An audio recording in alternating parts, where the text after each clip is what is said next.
د ننګرهار اطلاعات او کلتور ریاست ګرځندوی برخې مسؤلین وایي د لوی اختر ورځو کې 350 زره سیلانیانو د ننګرهار ښار او ولسوالیو له تفریحي ځایونو لیدنه کړې ده.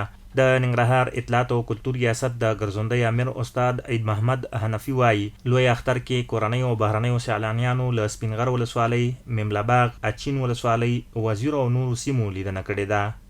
ننګرهار په خپله په دغه موسم کې چې ده ډیر ښایسته ځایونه لري، لکه سپینغر ولسوالۍ سو، اچین سو، حصارک سو، همداشانتې د مملې باغ چې ډېر مشهور باغ ده.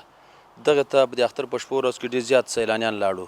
حنفي وایي د نورو ولایتونو په پرتله په نورو وختونو کې هم ننګرهار ته سیلانیان زیات راځي او بېلابېلو ځایونو ته په چکر ځي. هغه دغه راز زیاته کړه په راتلونکي کې پلان لري چې د سیلانیانو د پاتې کېدو او شپو تېرولو په پار بېلابېلو تاریخي او تفریحي ځایونو کې هوټلونه جوړ کړي. ننګرهار کې چې دی لکه توره بوړه، دلته موږ هم د وزارت سره خبره کړې ده او هغوی هلته د هوټل ترتیب ورته انشاءالله برابروي او داسې مملې باغ کې هم د هوټل ترتیب ورته برابر کړی ده او هلته به هم یو ښایسته هوټل جوړوي انشاءالله.